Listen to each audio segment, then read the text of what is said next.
So, what is the Boom Vader? It's actually a Chinese clone knockoff, MSX 125. The first generation, noticing the front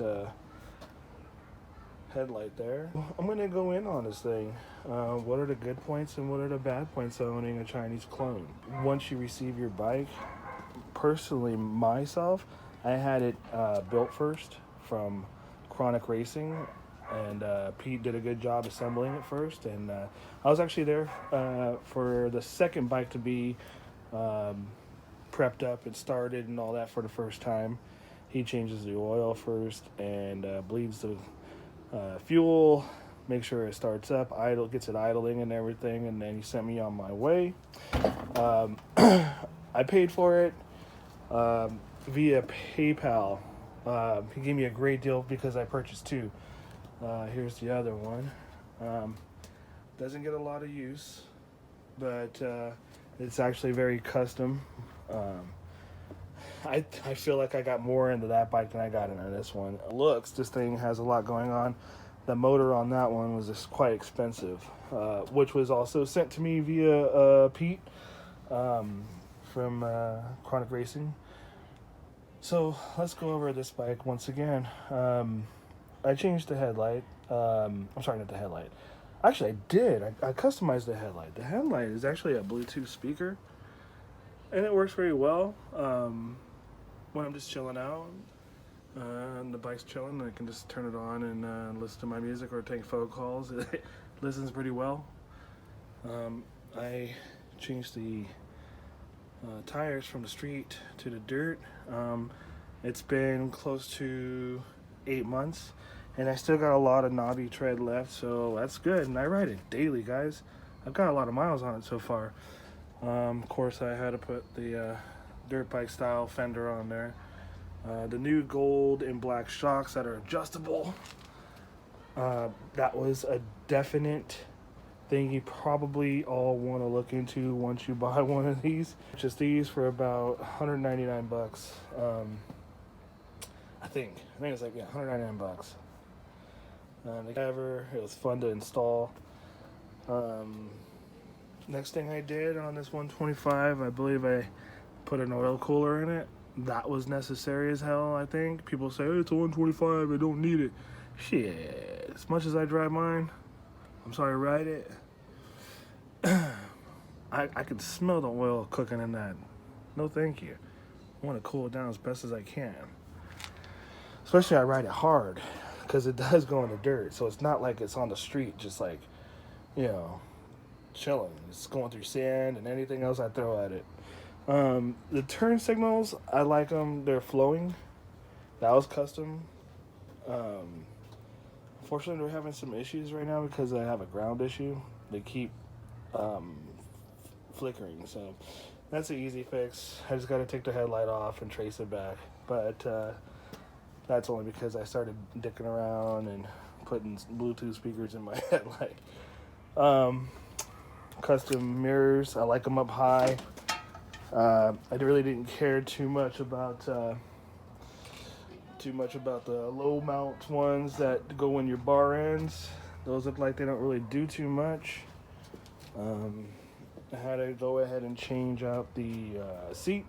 I do like a firmer seat and sit back a little better, because that one that comes with it is just soft, and it brings you to your front up here a lot, and then it's just uncomfortable for your boy. I kind of went off on the engine dress-up kit. I went red and on everything. Pedals, skid plate, all that good stuff inside of there. Looks slick. Doesn't do any horsepower, but it looks good. Vopo Racing shock for the rear. It's brand new. I've never done anything for the rear as far as adjustability. I kept that pretty much stock, chain stock. I did change the gear to a 17 tooth. That's in there. These are some fake ass Amazon handlebars that I threw on some real Pro Taper bar. I don't even know what that is. Something. Pads, right? What else? So the custom exhaust system, I just finished that up. That is I think it was a Ransom or something like that. It was fairly cheap. I think it was like $80 or $90 on eBay or Amazon. Fender eliminator kit. Really easy to install. I like looking at the Jeep though. That thing is cool. Anyways, back to the bike. If you're gonna own one of these, make sure, like everyone says, tighten the daylights out of it. If you're gonna own one of these, make sure you break it in correctly. If you're gonna own one of these, use the best fuel that they got. I've never put anything under 91. This thing only, you fill it up for $2 or less, and if you're just skimping and putting in anything less than 91, you're a jackass.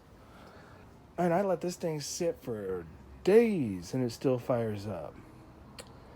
And it's still a year-old battery. But then, time to time, I do put it on the trickle charger. So if you're not riding it, put it on a trickle charger. This thing sits on a solar panel. I hook it up to a solar charger. So it just charges off the sun. I'll probably do the same thing with this. I'm going to probably put a few solar panels on this thing. And like I hung up these things. And charge the bikes. But I can honestly say, after 1 year of owning this bike, I'm still stupid madly in love with it. Even if I have a bolt go loose or lose a shifter, like I lost my red shifter on the freeway, but I replaced it with a cool one that goes in if I lay it down. I would say I'd buy it all over again. For the price, man, that is just too good of a deal. If you're interested in buying one of these, I suggest you go and hit up Pete. He's got tons of them. And if you need any kind of information, you can always email me direct at m1rentals805@gmail.com. Hit me up on Instagram at Shadash Yashirala, or you can even email me directly on the Facebook. I got you. There's not a lot to these things, but people having issues, they're going to have issues. I'm still having issues, but I find it fun. What's next? And honestly, I've got this thing pretty bulletproof. It hasn't given me a problem. I'm waiting for it to give me a problem, actually. I guess that's why I keep throwing so much at it. It's just bulletproof. I've literally sent this thing countless times to where I've had to change the shocks. Once I had to change the front ones because those were just crap. But still, it's ticking. No problems. All right, man. That's my 1 year review on my Boom Vader. I should say Vaders. I got 2 of them. That one never gets ridden. I would say I'd sell it, but eventually it'll come into play somewhere, somehow. I'm sure it will. All right, I'm out.